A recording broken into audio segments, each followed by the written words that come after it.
नमस्ते साथियों, आज की क्लास में हम अम्ल, क्षार और लवण के बारे में बात करेंगे। इसकी एक क्लास अपनी पहले हो चुकी है जिसमें हमने अम्ल क्या होता है, क्षार क्या होता है उसके बारे में अध्ययन किया था और अम्लों के गुण धर्म भी हमने पढ़े थे। आज की क्लास में कौन से पदार्थ में कौन सा अम्ल पाया जाता है और उसका उपयोग क्या उसके बारे में बात करेंगे। उसके अलावा सूचक जिसे हमें अम्ल और क्षार का पता चलता है कि प्राकृतिक सूचक कौन से हैं और कृत्रिम सूचक कौन से होते हैं और अम्लीय और क्षारीय विलयन में इनमें कैसे परिवर्तन होता है, जैसे मेथिल ऑरेंज है, फिनोप्थेलिन है, इनके बारे में हम बात करने वाले हैं। तो टॉपिक को बढ़ाते हैं। सबसे पहले हम बात करते हैं कि कौन से पदार्थ में कौन सा अम्ल पाया जाता है। इन सब के बारे में आप वैसे आपने पढ़ा होगा, फिर भी हम बात कर लेते हैं। सबसे पहले मैंने यहाँ पे लिखा है सिरका। अगर आप third grade teacher level 2 science math की तैयारी में 4 चांद लगाना चाहते हो तो MK बूस्टर लाए आपके लिए शानदार मौका, जिसमें आपको third grade teacher science math test series दी जाएगी, जिसमें आपको तमाम क्वालिटी और फीचर मिलेंगे। यहाँ पर आप टेस्ट NCERT और RBSC बुक के आधार पर होंगे। आपके टॉपिक वाइज टेस्ट होंगे। यहाँ आपके टोटल 25 टेस्ट होंगे, इसमें से 20 टेस्ट टॉपिक वाइज होंगे और इन टेस्टों में आपके 30-30 क्वेश्चन साइंस और मैथ के आएंगे और यह 3 टेस्ट 1/3 सिलेबस के अनुसार होंगे और 2 टेस्ट फुल सिलेबस के अनुसार होंगे। यहाँ पर आपको एक डेमो टेस्ट भी मिलेगा। आपकी परीक्षा के पैटर्न के आधार पर यहाँ पर टेस्ट तैयार किए गए हैं। टेस्ट सीरीज ज्वाइन करने के लिए MK बूस्टर ऐप डाउनलोड करें। यहाँ पर आपको नाम मात्र फीस में यहाँ पर टेस्ट सीरीज शुरू कर सकते हैं। सभी जानते हो सिरका में कौन सा अम्ल होता है? एसिटिक अम्ल। एसिटिक अम्ल। नींबू, संतरा, इसके अंदर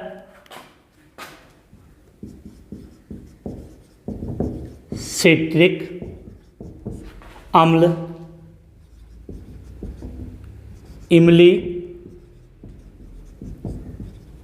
कच्चा आम, अंगूर, इनके अंदर टार्ट्रिक अम्ल। टमाटर में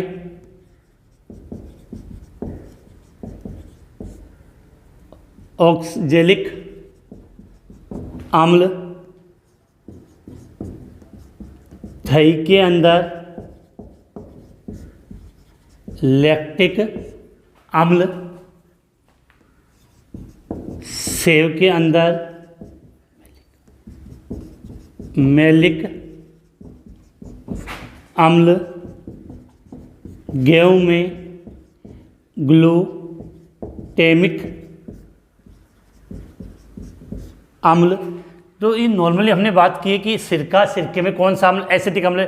नींबू संतरा है सिट्रिक अम्ल। टमाटर में या जो इमली, कच्चा आम और अंगूर की बात करें तो टार्ट्रिक अम्ल होता है। टमाटर में आपका ऑक्सैलिक अम्ल है। दही के अंदर लैक्टिक अम्ल है। सेव के अंदर मैलिक अम्ल है। गेहूं में ग्लूटेमिक अम्ल। इसके बाद एक बात और करें, जैसे आपने पढ़ा हो घास। घास में कौन सा अम्ल होता है? बेंजोइक अम्ल। एक क्वेश्चन ये एक बार एग्जाम में पूछा गया था कि बकरी के दूध में कौन सा अम्ल होता है। क्वेश्चन काफ़ी अच्छा है। बकरी के दूध में कौन सा अम्ल होता है? तो याद करना है कि कैप्रोइक अम्ल होता है। कौन सा अम्ल होता है? कैप्रोइक अम्ल। इसके बाद अगर हम बात करें मक्खन में ब्यूटायरिक अम्ल। मक्खन में कौन सा अम्ल होता है? आपका ब्यूटायरिक अम्ल होता है। इसके बाद देखो गन्ने में ग्लाइकोलिक अम्ल। प्रश्न आया हुआ कि कोल्ड ड्रिंक में कौन सा अम्ल पाया जाता है? कोल्ड ड्रिंक में कमेंट्स में कि गन्ने में ग्लाइकोलिक अम्ल, गन्ने में ग्लाइकोलिक अम्ल। और कौन से अम्ल की बात की थी मैंने अभी आपसे कि कोल्ड ड्रिंक की बात करें, कोल्ड ड्रिंक में कार्बोनिक अम्ल, कार्बोनिक अम्ल, फॉर्मूला H2CO3। तो ये मुख्य मुख्य अम्ल थे जो मैंने बता दिए। हाँ, इसके अलावा देखो चींटी का डंक और नेटल का डंक, नेटल पौधा है उसके उसमें कौन सा अम्ल होता है, मेथेनोइक अम्ल, ये जिसको आप फॉर्मिक अम्ल बोलते हो। तो यहाँ पे लिख लेना बिल्कुल कि चींटी या नेटल का डंक में कौन सा अम्ल होता है,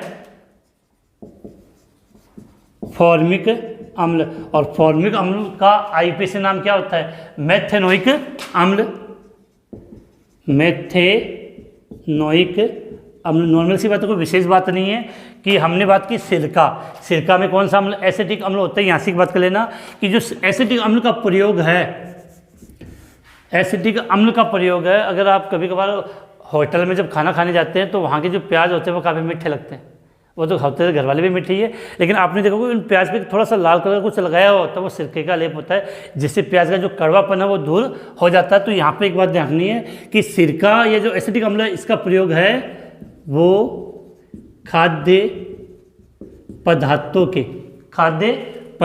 के परिरक्षण में। सिरके का प्रयोग किस में किया जाता है, खाद्य पदार्थों के परिरक्षण में किया जाता है। अब आता है नींबू और संतरा, सेट्रिक अम्ल, सेट्रिक अम्ल का प्रयोग।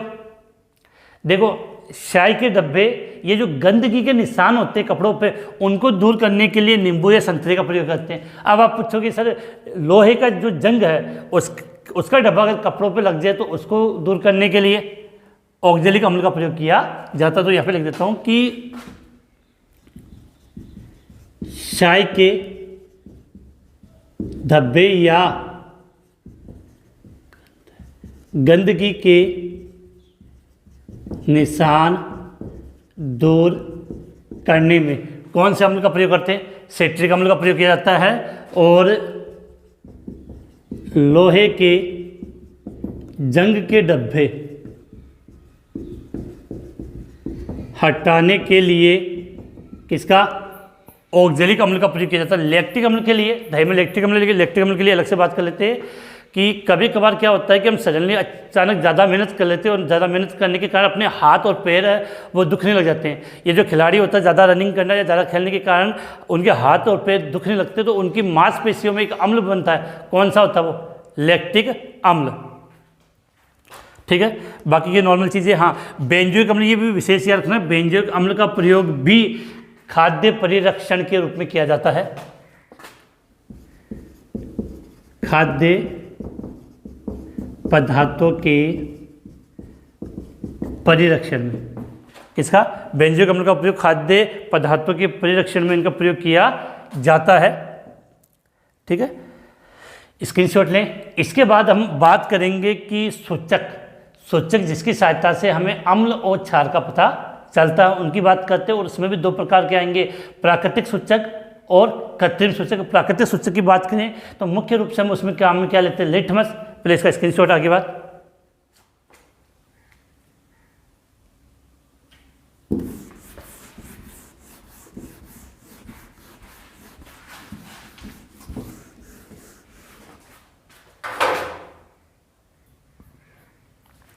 तो हम बात किसकी कर रहे हैं, सूचक की। क्या लिखा है, सूचक। अब सूचक के लिए वे पदार्थ जिससे हमें अम्ल या क्षार का पता चलता है उसे हम क्या कहते हैं, सूचक कहते हैं। और सूचक को हम यहाँ पे दो कैटेगरी में डिवाइड कर दें। एक तो वो जो प्रकृति से प्राप्त होते हैं, बोलते हैं प्राकृतिक सूचक। दूसरा जिनको हम संश्लेषित करके बनाते हैं वो है कृत्रिम सूचक। क्वेश्चन काफ़ी अच्छे बनेंगे, बिल्कुल एज इट इज याद रखना है इनको।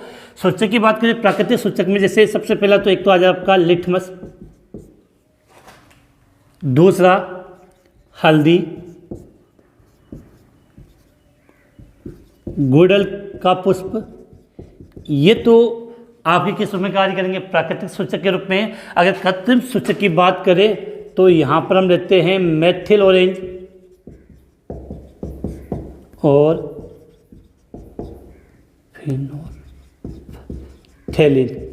फिनोप्थेलिन। ये क्या होते हैं, आपके कृत्रिम सूचक होते हैं। अब जो क्वेश्चन क्या आता है कि प्रत्येक के लिए आपको अलग अलग याद करना पड़ेगा कि कौन किस में परिवर्तित होता है, और विशेषकर मेथिल ऑरेंज, फिनोप्थेलिन और लिटमस के लिए। तो इसके लिए अलग से बात करें। हल्दी और गुड़हल के पुष्पों में यह समझा दूँ, हल्दी, अगर हल्दी को चूने के पानी से, अगर हल्दी का कहीं पर धब्बा या दाग लगा हुआ है और वहाँ पर अगर उसको चूने का पानी प्रवाहित करोगे तो वहाँ हल्दी पीले से लाल हो जाती है। हल्दी चूने के पानी में पीले से लाल रंग में परिवर्तित हो जाती है, अर्थात क्षारीय विलयन में चूने का पानी का मतलब क्या होता है? कैल्शियम हाइड्रोक्साइड क्षार हो गया। तो चूने के पानी में हल्दी पीले से लाल होती है, तो क्षारीय विलयन में जो हल्दी होगी वो पीले रंग से किस में परिवर्तित होगी? लाल से, अर्थात इससे हमें क्षार का पता लग सकता है। गुड़हल के पुष्प की बात करें तो ये अम्लीय विलयन में इसका जो रंग होगा, पंखुड़ियों का जो हम रस निकालेंगे, अम्लीय विलयन में उसका रंग गहरा गुलाबी हो जाता है और क्षारीय विलयन में उसका रंग हरा हो जाता है। अम्लीय विलयन में गहरा गुलाबी और क्षारीय विलयन में उसका रंग हरा होता है। लिटमस के लिए बोलने की जरूरत नहीं है। अम्ल होगा तो नीले से लाल और क्षार होगा तो लाल से नीला। विशेष क्वेश्चन यहाँ पर बच्चे काफ़ी कंफ्यूज होते हैं, मेथिल ऑरेंज और फिनोप्थेलिन, इनके बारे में हम बात करेंगे। तो कुछ चीज़ें मैं आपको यहाँ लिख दूँ। पहले हम बात करें हल्दी के लिए, तो हल्दी चूने के पानी से अभिक्रिया करके पीले से कैसे रंग में? लाल, पीले से लाल हो जाती है। तो यहाँ लिख देते हैं हल्दी के लिए कि हल्दी चूने के पानी से अभिक्रिया करके, हल्दी चूने के पानी से अभिक्रिया करके पीले से लाल हो जाती है। अब ये बात आप इतने लोग को समझदार हो, कब लगोगे? चूने का पानी का मतलब सीधी सी बात है क्या? कैल्शियम हाइड्रोक्साइड, और कैल्शियम हाइड्रोक्साइड क्या होता है? आपका क्षार होता है। बिल्कुल क्लियर है। अब गुड़हल के पुष्प की बात करें तो इसको आप इस प्रकार से याद करना कि अगर अम्लीय विलयन है तब कंडीशन क्या होती है और क्षारीय विलयन में कंडीशन क्या होती है। गुड़हल का पुष्प अम्लीय विलयन में घेरा गुलाबी हो जाएगा और क्षारीय विलयन में इसका रंग कैसा? हरा रंग हो जाता है। क्षारीय विलयन में रंग कैसा होगा? हरा हो जाएगा। अब आते हैं मेन पॉइंट पे। यहाँ पे देखो, इसको मैं इस प्रकार से समझने की कोशिश करते हैं। सबसे पहले मैंने लिखा है यहाँ पे मेथिल ऑरेंज, दूसरा लिटमस और तीसरा फिनोल्फथेलिन। तो ये दो कृत्रिम है और ये प्राकृतिक, तीनों को साथ में लिख रहा हूँ क्योंकि ज़्यादा के क्वेश्चन इन्हीं के पूछे जाते हैं, क्लियर होना चाहिए। अम्लीय विलयन में,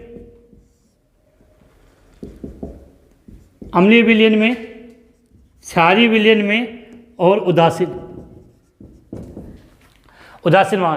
पहली बात सुन लेना कि मेथिल ऑरेंज का मतलब नारंगी, तो उदासीन कंडीशन में जहाँ अम्ल और क्षार ना हो वहाँ मेथिल ऑरेंज का रंग कैसा होता है? नारंगी होता है।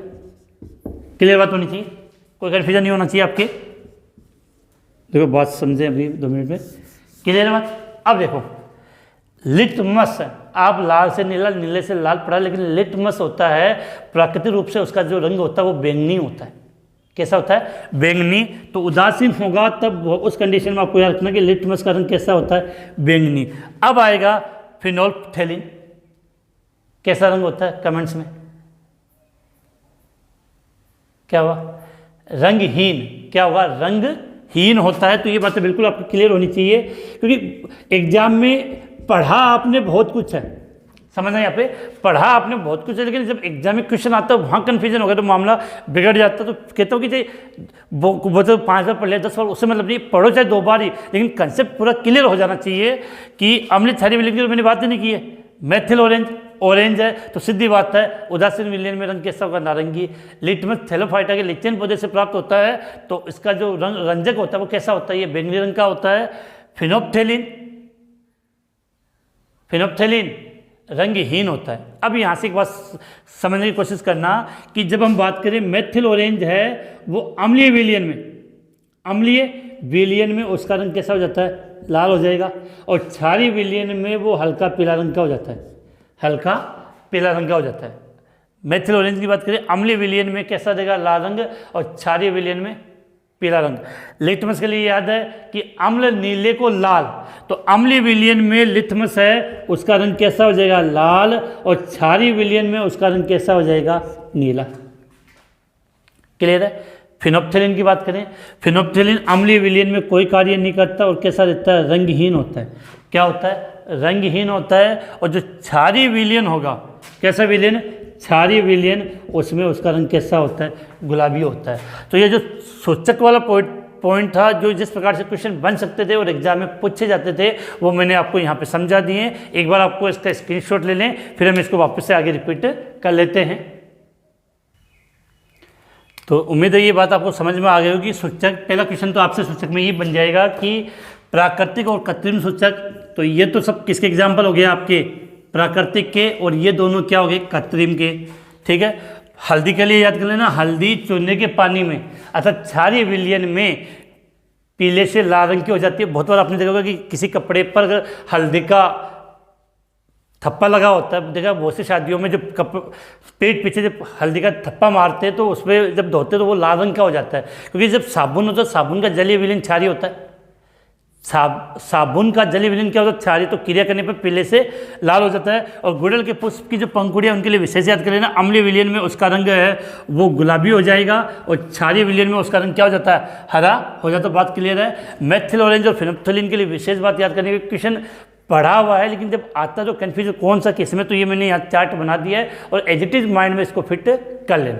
तो उम्मीद है ये चीज़ आपको समझ में आ गई होगी। इसके बाद किसी भी विलयन अगर अम्लीय क्षारीय है तो उसके लिए हम पीएच पैमाना काम में लेते हैं।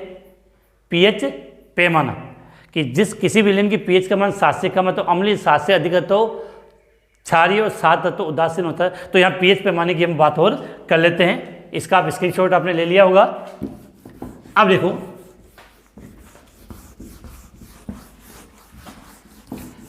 बात करते हैं हम पीएच पैमाने की। देखो यहाँ पे P और P के ऊपर H, सिर के ऊपर। pH का मतलब क्या है, किसी विलयन की अम्लता या क्षारीयता मापने की जो इकाई का जो एक पैमाना है उसे हम क्या बोलते हैं, pH। तो किसी विलयन की अम्लता या क्षारीयता मापने की इकाई को किसी विलयन की अम्लता या क्षारीयता मापने का पैमाना क्या कहलाता है, पीएच पैमाना कहलाता है। अब जो सबसे अच्छा क्वेश्चन क्या आता है कि पीएच पैमाना दिया किसने था, सोरेनसन ने दिया था 1909 के अंदर। तो पीएच पैमाना सोरेनसन ने 1909 ईस्वी में दिया। पीएच पैमाना किसने दिया, सोरेनसन ने 1909 में दिया था। अब देखो पीएच शब्द पे गौर करो, पीएच दो शब्द से बना है, एक तो पी और एक एच से। पी शब्द है, किसकी बात करें, पी शब्द जर्मन भाषा के पुषांश से लिया गया है।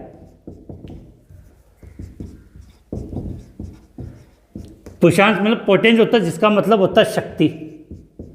क्या होता है, शक्ति। और एच का मतलब आप सब जानते हो, हाइड्रोजन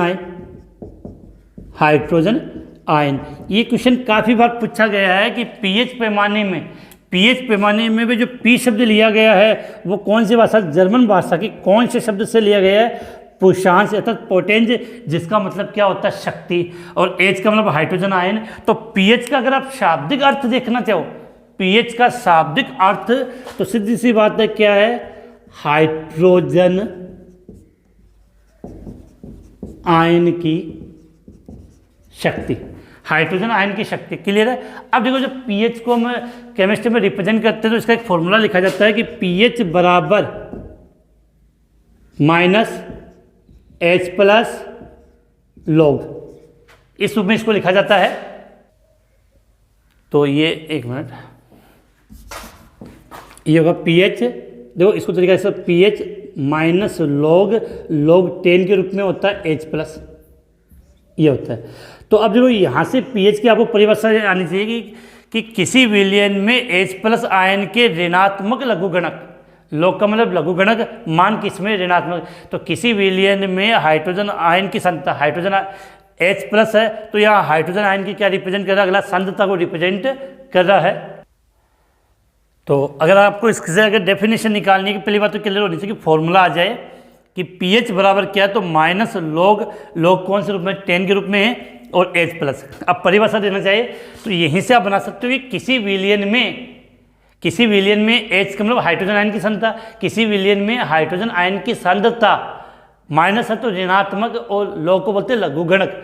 लघुगणक को उस विलयन की पीएच कहते हैं। तो यहाँ पे एक डेफिनेशन हम लिख लेते हैं कि किसी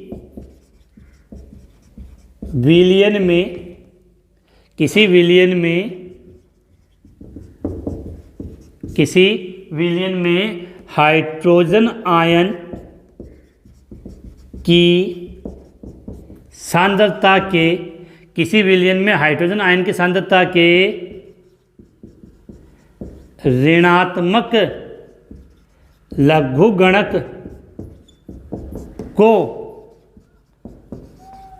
उस विलयन की पीएच कहते हैं, उस विलयन की पीएच कहते हैं। तो किसी विलयन में हाइड्रोजन आयन की सांद्रता के ऋणात्मक लघुगणक को, क्योंकि यहाँ से क्वेश्चन इस प्रकार से पुटअप होगा कि पीएच के लिए कौन सा फॉर्मूला सही है, तो वहाँ पे रखना -log10H+।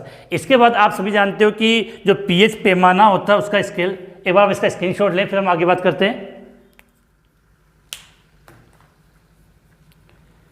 हो गया स्क्रीनशॉट। अब जो आगे बात करें कि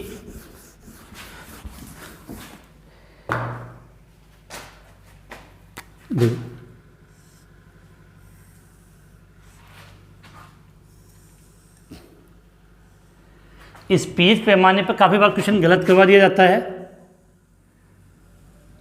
सपोज किया कि ये बीच का बिंदु है, ठीक है। अब इसमें ध्यान रखना कि ये जैसे इधर वाला जो हिस्सा है ये ब्लैक वाला, ये मैं यहाँ H+ से रिप्रेजेंट कर रहा हूँ, तो इधर वाले हिस्से को हम रिप्रेजेंट कर रहे हैं OH- से, ठीक है। अब ये पीएच पैमाना, तो पीएच पैमाना का मान कहाँ से कहाँ तक होता है, 0, 7 और 14। तो पीएच पैमाना 0 से 7 होता है। अब किसी भी विलयन की अगर पीएच, ये क्या है पीएच पैमाना आपका, पीएच पैमाना, तो किसी भी विलयन की अगर पीएच का मान 7 आता है, इसका मतलब वो विलयन क्या है, उदासीन, ना तो वो अम्लीय होगा ना वो क्षारीय होगा। लेकिन यहाँ से ये बात क्लियर होनी चाहिए कि यदि उसका मान 0 से लेकर 7 से कम, 0 से लेकर 7 से कम मतलब 6.9 तक है, तो वो क्या होगा, अम्लीय। और यदि उसकी पीएच का मान 7.1, 7 पे उदासीन है, 7.1 से लेकर 14 तक है, तो वो विलयन क्या होगा आपका, क्षारीय। क्या होगा, क्षारीय होगा। तो यहाँ से ये बात क्लियर होना चाहिए कि अम्लीय विलयन, तो पीएच का मान 7 से कम होगा। अम्लीय विलयन पीएच का मान 7 से कम होगा। क्षारीय विलयन पीएच का मान 7 से क्या होगा, अधिक होता है। और उदासीन विलयन है, कोई लेन देन नहीं बेटा किसी से, तो पीएच का मान 7 होता है। अभी यहाँ पर जो क्वेश्चन गलत होते हैं, ये तो नॉर्मल कंसेप्ट है जो आप जानते हो, लेकिन यहाँ पर जो क्वेश्चन आपके गलत होते हैं मैं उसकी बात समझा देता हूँ। अब देखो कि प्रश्न क्या आएगा कि पीएच का मान बढ़ने पर अम्लता क्या होती है। देखो सीधी बात है कि हम पीएच पैमाने में पूरी बात करते हैं H+ आयन की, तो जैसे जैसे पीएच का मान बढ़ा, ये सब इसका मतलब ये नहीं कि 7, पीएच का मतलब है कि जितना उसमें H+ है उतना उसमें OH- है, तब बराबर है। तो जैसे जैसे आप 0 से ऊपर की तरफ जाओगे, H+ आयन की सांद्रता में क्या आएगी, कमी आएगी, तो अम्लता में क्या आएगी, कमी। तो पीएच के मान में वृद्धि होने पर, पीएच का मान 0 से 14 की तरफ जाएंगे, तो पीएच के मान में वृद्धि होने पर अम्लता में कमी आती है। और पीएच का मान कम होगा तो अम्लता के मान में वृद्धि होगी। अब अम्लता के मान में वृद्धि होने का मतलब किसकी बात ले रहे हैं हम, H+ आयन की बात करें, तो बिल्कुल ये कंसेप्ट आप क्लियर कर लेना आप अपने माइंड में कि पीएच के मान में वृद्धि होने पर अम्लता में कमी आती है। अब एक बात और समझो यहाँ पे कि यदि क्या बात करें हम पीएच के मान में वृद्धि, तो पीएच के मान में वृद्धि होगी तो H+ आयन मतलब हाइड्रोजन आयन की सांद्रता में क्या होती है, कमी होती है। अब क्वेश्चन को वो इस प्रकार से घुमाता है कि आते हुए भी क्वेश्चन क्या हो जाता है, गलत हो जाता है, और उसका जस्ट अपोजिट हो कि पीएच के मान में कमी होने पर, कमी होगी तो वहाँ हाइड्रोजन आयन की सांद्रता में क्या होगी, वृद्धि। तो पीएच के मान में कमी होने पर हाइड्रोजन आयन की सांद्रता में, हाइड्रोजन आयन की सांद्रता में वृद्धि होती है, अर्थात अम्लीयता में क्या होती है, वृद्धि होती है। और इसका जस्ट अपोजिट क्षार के लिए हो जाएगा कि पीएच के मान में वृद्धि होगी तो क्षार के मान में, उसकी क्षारीयता के मान में क्या होगी, वृद्धि होती है। अब बहुत बार क्वेश्चन पूछ लिया जाता है कि पदार्थ की पीएच देखकर, अब कि कौन से पदार्थ की पीएच का मान कितना, एनसीईआरटी बुक के अकॉर्डिंग कुछ पदार्थों की मैं बात कर रहा हूँ।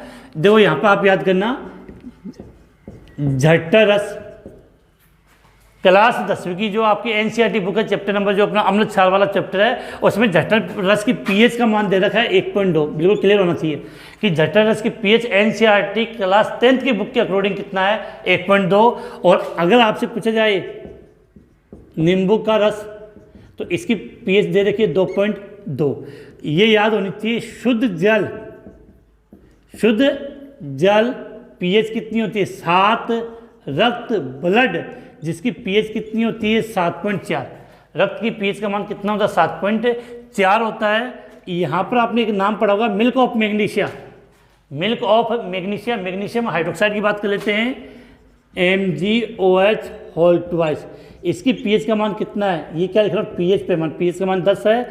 और NaOH इसकी पीएच का मान कितना है, 14 है। तो एनसीईआरटी क्लास 10th में आपकी कुछ एग्जाम्पल दे रखे हैं, और ज़्यादा अगर यहीं से क्वेश्चन पुटअप कर लिया जाता है कि जठर रस की पीएच का मान 1.2, नींबू की रस की पीएच का मान 2.2, शुद्ध जल 7, रक्त 7.4, मैग्नीशियम हाइड्रोक्साइड 10 और सोडियम हाइड्रोक्साइड कितनी है, 14। जैसे अब बहुत बड़ा जाता है लार की जो पीएच होती है उसका होता है 6.8, मतलब हल्की अम्लीय होती है। तो ये कुछ पॉइंट थे, उम्मीद है आपको ये चीज़ें नॉर्मली पता होगी, फिर भी आपको समझ में आ गई होगी। एक चीज़ और बात याद कर लेना कि कभी कभार क्वेश्चन इस प्रकार से आ जाता है, जैसे परबल अम्ल परबल क्षार को मिलाएंगे तो विलयन कैसा होगा। देखो यहाँ पे मैं समझाऊँ आपको कि आपने क्या किया, परबल अम्ल प्लस परबल क्षार को मिला दिया, परबल अम्ल और परबल क्षार को मिला दिया, तो जो विलयन की पीएच है, विलयन की पीएच कितनी होगी, 7 ही होगी, क्योंकि दोनों बराबर है, दोनों बराबर बैठेंगे तो रिजल्ट बराबर ही आएगा।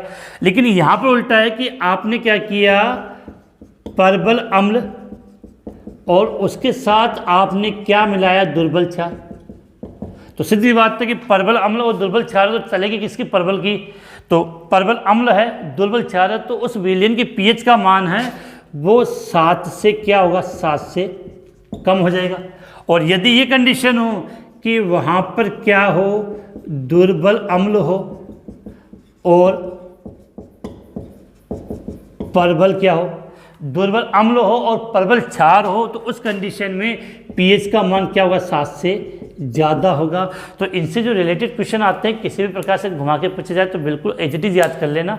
हाँ, इसके बाद अपनी जो नेक्स्ट क्लास होगी उसमें इसका काफ़ी इंपॉर्टेंट पॉइंट, 2 टॉपिक इस अम्ल क्षार और लवण में रह गए हैं। एक तो इनकी उदासीनीकरण अभिक्रिया, उदासीनीकरण अभिक्रिया से जो लवण बनते हैं उन लवणों के बारे में पूरे कंपाउंड, जैसे खाने का सोडा, कपड़े धोने का soda, plaster of Paris, sodium hydroxide, उन सब के बारे में हम बात करेंगे। इसके अलावा अम्ल क्षार की जो अलग अलग वैज्ञानिकों की अवधारणा थी कि आर्यनीस अवधारणा, बोस्टन लोरी अवधारणा और लुईस अवधारणा, उनके बारे में हम आने वाली नेक्स्ट क्लास में बात करेंगे। तो आज की क्लास हम यहीं समाप्त करते हैं। इसका जल्दी से आप एक बार स्क्रीनशॉट ले लो अगर आपने नहीं लिया हो तो। क्लास समाप्त करते हैं आज की।